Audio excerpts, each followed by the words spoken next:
Hello, everyone, and welcome to the 59th episode of Page Valley Livin'.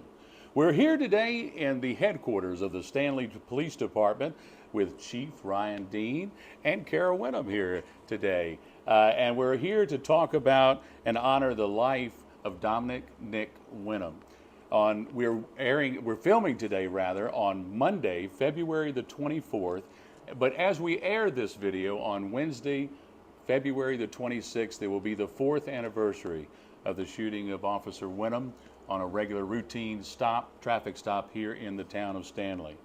And if we weren't already reminded about this horrible local tragedy often enough, just Friday night, 2 officers lost their lives in the line of duty in Virginia Beach. So it brings home this story even more. But we're here to talk about what has happened since that tragic day, the things that have been done, as we said, to honor and celebrate the life of Officer Nic Winum.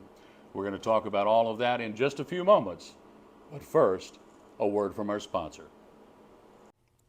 Hawksbill Assisted Living in Luray is now accepting new admissions. Hawksbill Assisted Living, powered by Valley Care Management, offers quality care at affordable rates, professionally trained staff, and veterans aid and attendance. Come visit Hawksbill Assisted Living, located near the beautiful Hawksbill Greenway in Luray. Call for a tour today or learn more at valleycaremanagement.com.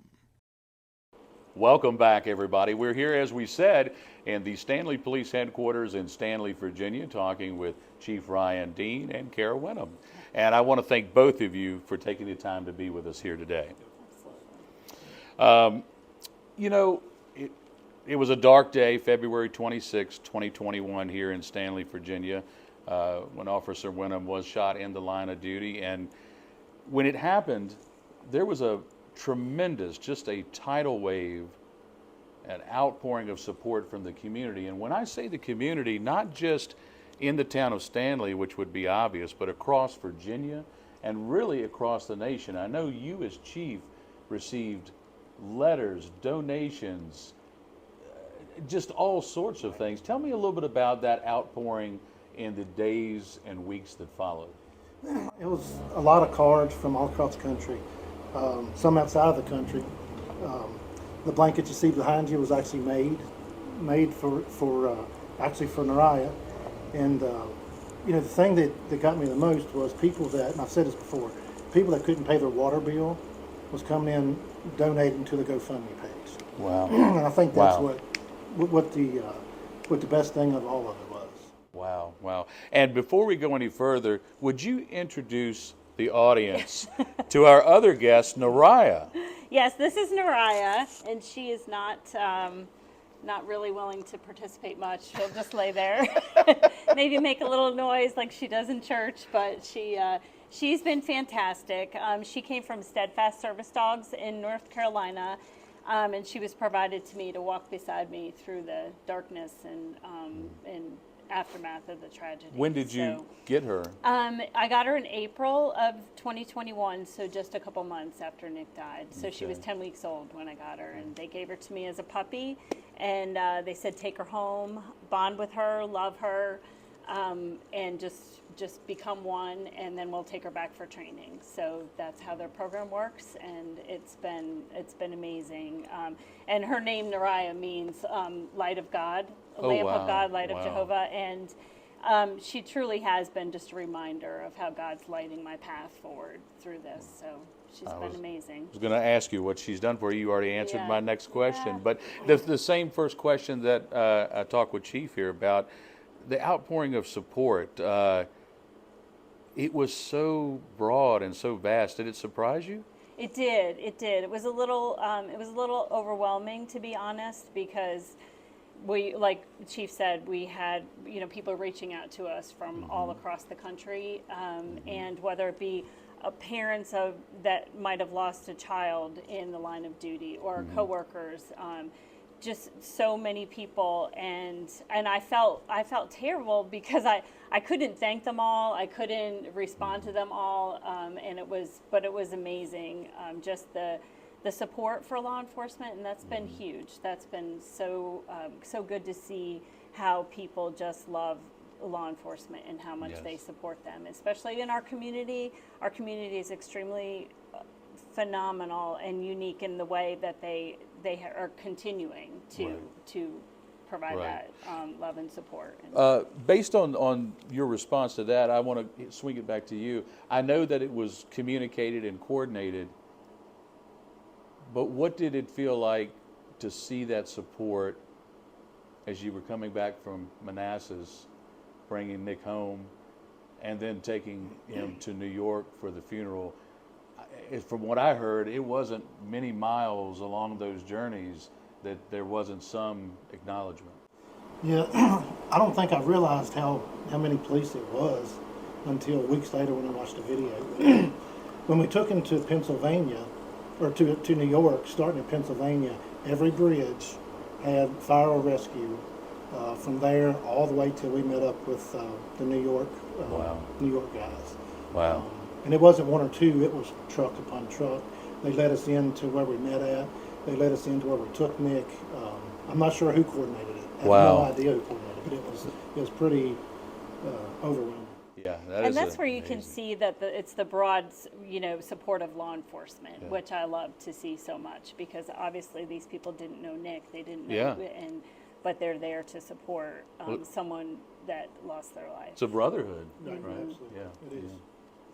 Well, we were going to talk about some of the things that have happened since then. So we'll start off kind of chronologically, talking about the first anniversary celebration held on February 26th, of course, of 2022. On that day, lots of dignitaries were in town. We had Speaker of the House Todd Gilbert from the General Assembly. Senator Obenshain talked about his admiration for your strength and your family. Congressman Ben Cline compared Nick to a superhero, talking about how he was a superhero to all of us.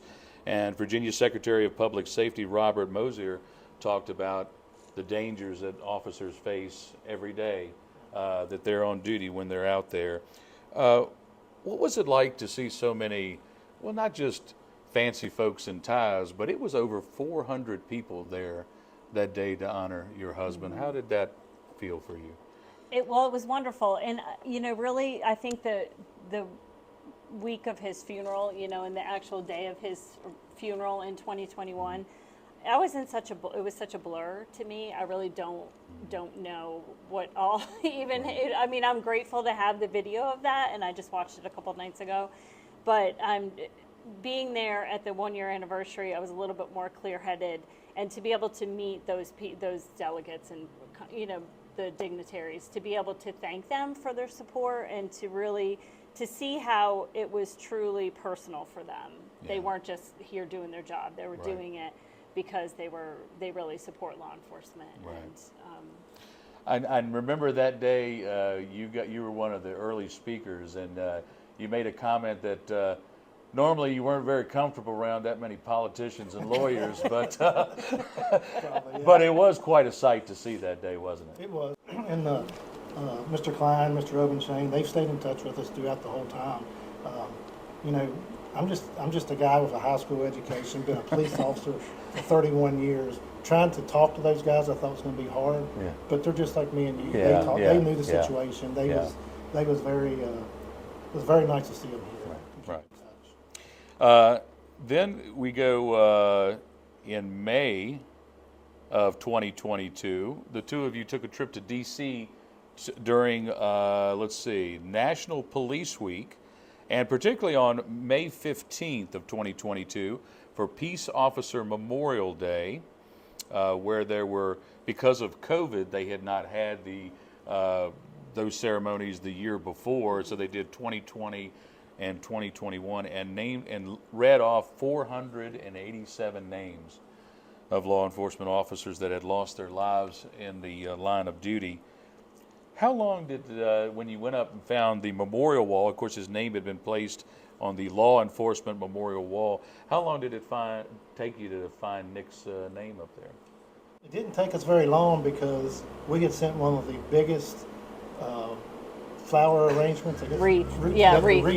We sent one of the biggest that was there, so we saw it fairly quickly, honestly. It just stood out, huh? Yeah, but seeing all those names on the wall makes you realize that, you know, it's just most of these are just senseless crimes. They really Yeah. are.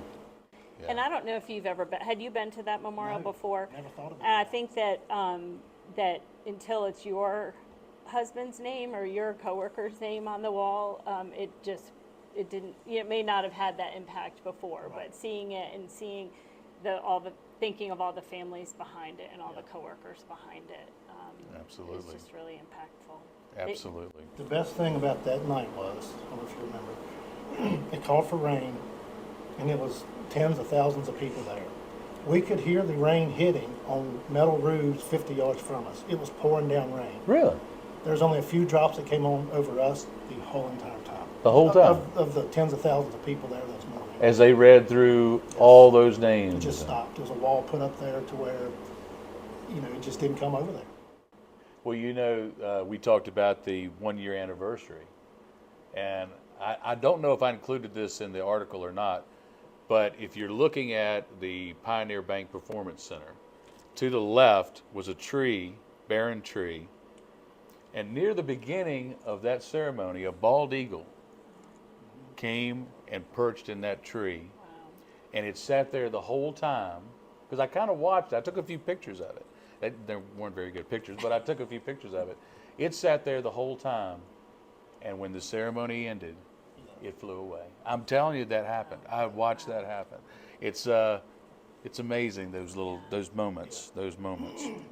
Well, another thing that happened here in Stanley that is going to be here for a long, long time, not only with the memorial in Edgood Park that has the names of fallen soldiers up there, but in Hawksbill Park, a group of old crusty firefighters from New Jersey came down here between May 31st and June 3rd of 2023, the Angels Army, they call themselves, and it was part of the Where Angels Play Foundation. And a park was built in Nic's honor, and the colors were coordinated, and some of the design was based on Nic. And have your grandkids had a chance to play on this park? Yeah, we were actually just there today. Really? Yeah, my grandkids just came into town this afternoon, and we went there first. So that's where I met my daughter and the kids. So they played there today, and they go there every time they come to visit. So. What is it like for you to see them out there and playing on this playground and knowing what it means? It is great, and I love seeing all the kids play on there. There was another little boy that I know from church that was there when I got there. And I just, that was the mission of these firefighters, is to create joyful places in communities that have suffered, devastation, tragedy. So that is exactly what it does. It brings joy, it brings smiles, it brings, you could hear them. I was at the dog park first with Nariah, and I could hear someone playing over at the playground, and I was like, oh, good, there's someone there. And then I went, I knew who it was, so that was really cool, too, yeah. And I was here for that week, boy. I'll tell you what, they brought a crew, didn't they? I mean, you talk about throwing up a lot of equipment in a short period of time, and they looked like they knew what they were doing. Oh, yeah. They did. It's a well-oiled thing. It's chaos, but it's organized chaos. I never thought it would have got done in a few amount of days, but one day was like, what else is there to do? We're almost done. Same way when we went to New Jersey to help those guys, it's unbelievable. It really is how much gets done with those guys, and we stay in touch with a lot of them. They're friends of ours for life. They came down here and helped us. They didn't have to, They just wanted to, and we didn't feel like we had to go repay them, but we wanted to. Yeah. You and Terry went, and I think I don't know who else went. And Leon and Philip Baker, Christy Baker went. And you know what? I don't care what anybody says. They're boys from New Jersey. It's not all those rumors about Northerners are true, are they? That's what I said. That's exactly what I said. Yeah. They treat us with nothing but respect. They have the biggest hearts. They do. Yeah. Absolutely. Well, one other thing that happened that we'll end up this first segment with is then on June 26th, that happened, the dedication was June 3rd of 2023 for the playground. And then in that same month, on June 26, 2023, there was a dedication over at a bridge on Route 211. On the westbound part of the bridge. That was a $11.3 million replacement that VDOT had planned and was going on. And Then there was a local petition started up to get the bridge named, and it passed through the General Assembly with no votes. It was a clean sweep, and it became the Dominic Nic Winum Memorial Bridge. And that was a bill put through by Senator Mark Obenshain, Senate Bill 1220, and supported by Todd Gilbert. And that was a nice ceremony as well. There were a lot of folks there that day. I'm wondering, and I'll pose this to both of you, one of the reasons that place was chosen when Nick was a state trooper, that was one of the spots he used to set up because of he just liked that spot. Did he ever mention that spot to either of you about how he liked it? Well, it was a good place to get speeders. True. It's a hill coming each way, going down. Yes. Did he ever mention it to you? Same thing. Okay. Same thing. Well, that's a good way to end our first segment, folks. We're going to come back in just a moment and pose a few more questions here for Kara and Chief, and we'll be back in just a moment after another word from our sponsor. Whispering Pines Assisted Living is now accepting new admissions. Quality care at affordable rates, professionally trained staff, memory support, and short-term respite stays are all offered by Whispering Pines Assisted Living, powered by Valley Care Management, where home and heart meet. Call for a tour today on Leakesville Road in Luray or learn more at valleycaremanagement.com. Welcome back, everyone. We're back here again in the Stanley Police Headquarters in the town of Stanley with Chief Ryan Dean and Kara Winum.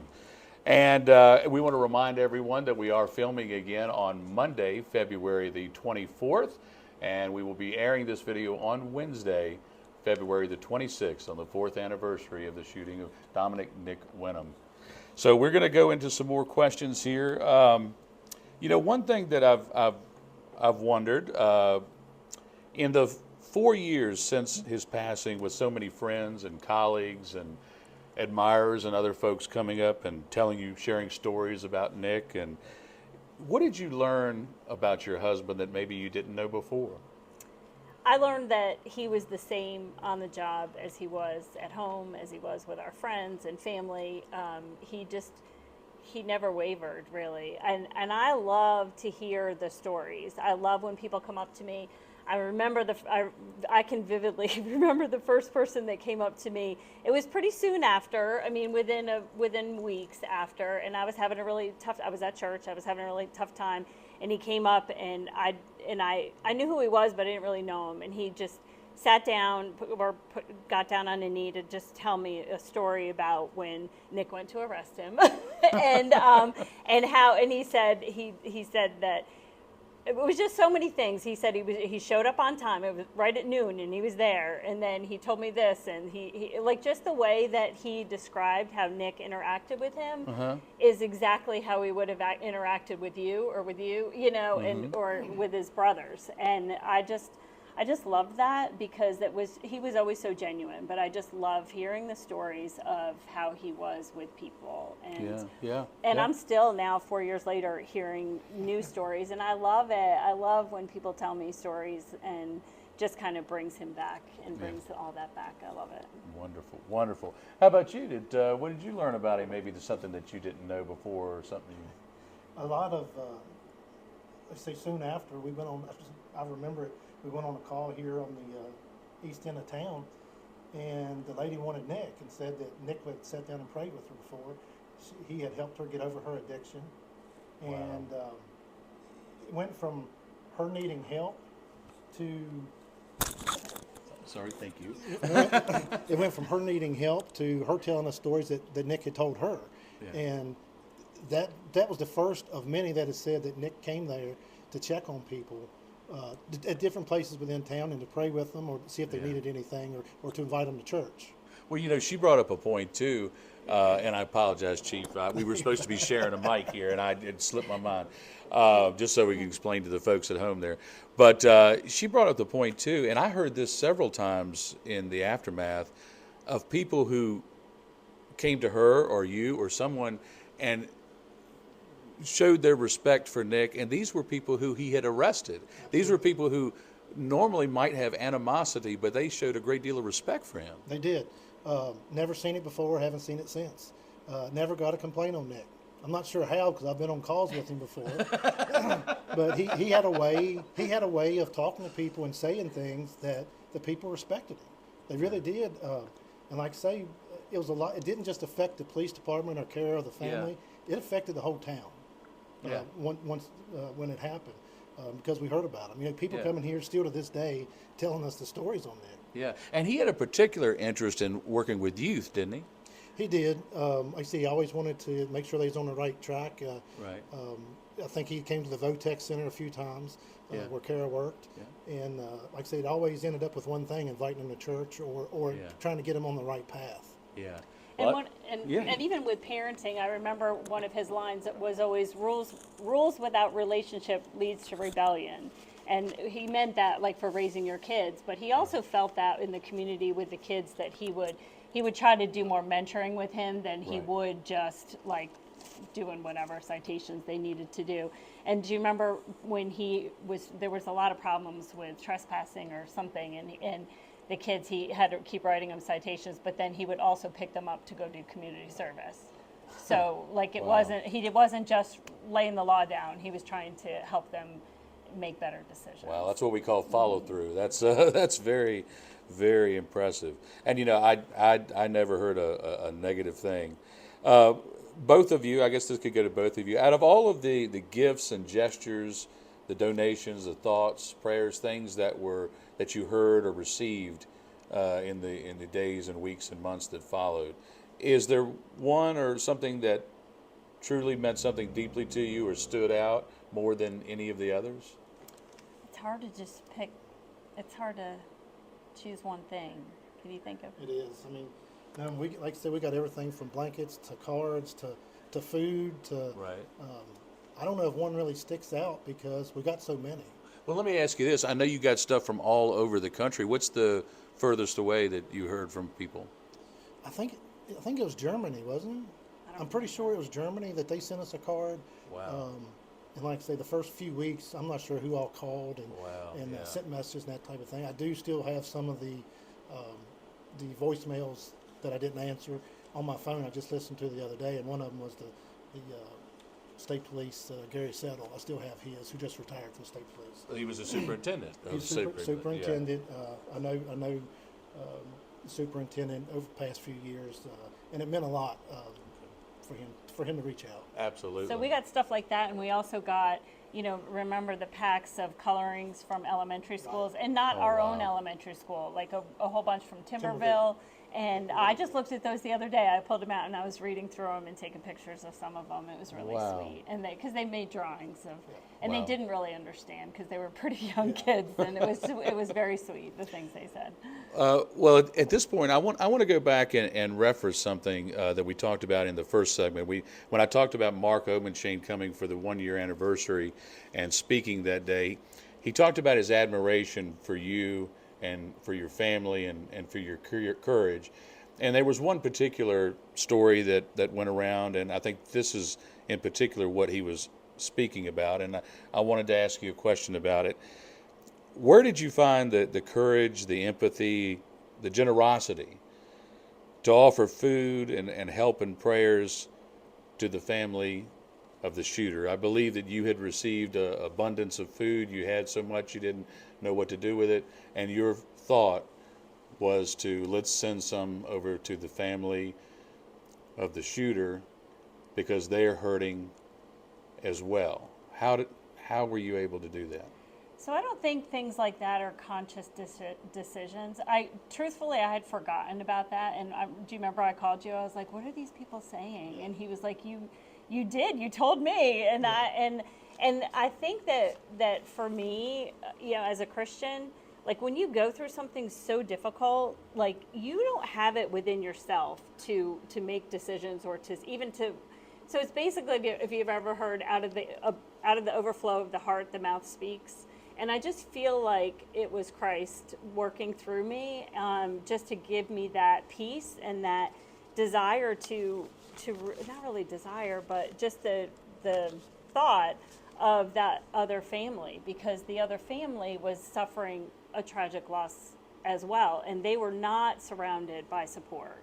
Theirs was very different, and my heart went out to the mom especially, because I know as a mom of kids, you know, if your kids make a decision, my kids never hit or bit or whatever, but if your kid takes something, does something, you know, it hurts your heart, right, as a mom. Right. And so I just couldn't imagine or couldn't fathom what that must be like for them. And I don't know, I just feel like that level of compassion could only be explained that it was God working through me. Well, I think it was extremely admirable, and I'm not sure that the majority of people would have done the same in your shoes. So it's something I truly tip my cap to there. One thing I wanted to talk about, something that is currently happening. You all are hosting a blood drive as we're airing this on Wednesday, February 26th. There's a blood drive happening 11 a.m. to 5 p.m. And where is that at? Stanley Fire Department. At the Stanley Fire Department. And anything, whose idea was that?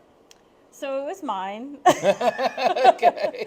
I kind of feel like I was doing it for selfish reasons in the beginning, because I wanted to have something that the community could come together, Yes. but really that we could all be together. I am an extrovert and I like to be with people, and I wanted a place where people would be together, and to Yes. really spotlight the sacrifices that law enforcement and first responders make on a daily basis. And I felt like it was a really good time. People have asked me if Nick was a blood donor. He was not. I would go donate blood, and I'd try to get him to go with me, and he'd say no. And so it's not that we're continuing something that a legacy for him, but it was really, I feel like it's a great thing for the community to be able to come together. I'm so excited to see everybody that's coming on Wednesday, and just being, having a day where we can be together and give back. And as I said, it's from 11 a.m. to 5 p.m. on Wednesday, February the 26th. And you said it's scheduled. It's pretty much filled up, but it's a few open Yes, spots? we do have a few openings. By the time this airs, you still might be able to get in the afternoon. Yeah. You can come by and say hi, because I Right. love that. And, Wonderful. And we'll see if we can get you in. Good. And then one other thing that we want to punch here before we wrap up is you guys are looking at doing a scholarship. We are. We've decided to do a scholarship to Page County and Lee Ray High School in memory of Nick. The schools don't even know about it yet. We just talked about it last week. It's going to be $250 for each school for someone going into public service. Very good. And that's going to start with this spring's ceremony. Yes, sir. Yeah. Okay. All right. That's what we're Excellent. aiming for, yes, sir. Okay, outstanding. All right. Well, again, as we wrap up, I'm going to thank you both for your time, and we're going to want to end with this question right here for Ms. Winum here. In the weeks after you had so much community support after the event, and you wrote a letter to the editor that we published, and in that letter you quoted from the Bible from the book of Micah, chapter 6, verse 8. And it says, "Act justly, love mercy, and walk humbly with our God." I'll read that once again. Act justly, love mercy, and walk humbly with our God. Now, I know that you and Nick are religious family, and probably had many favorite quotes from the Bible, but why did you pick this piece of scripture? Because I feel like that just really epitomizes what Nick was, what he lived for. And he was a very just person, and it was very clear where he saw the line between right and wrong. And then the mercy of just really being understanding. And then he walked humbly with God. That was what he did in his life, and that's how he lived every day. And that's what his legacy is. Well, he certainly lived, it was a good example to others, and he certainly is missed and his memory is cherished here in Stanley and well beyond. Thank you again for your time Thank and for you. being with us together. Thank you, Chief, very Yes, much sir. for being with us. I'm sorry that Naraya was not very interactive. Naraya, thank you very What much she for being with does. us as well. We appreciate your presence, and we appreciate all of you watching as well out there for our 59th episode of Page Valley Livin' here as we honor and celebrate the life of Stanley Police Officer Dominic Nic Winum. We hope you've enjoyed this show. If so, we hope you hit that like button and subscribe to our YouTube channel at Page Valley News on YouTube, and share this video with a friend as well. We'd like to thank Eleanor Arrington for all her work behind the camera this week and in the editing room. And as always, we want to encourage you to go down to the Page County Animal Shelter and help all of our furry friends find a forever home. Until next week, I'm Randy Arrington saying, enjoy that Page Valley living.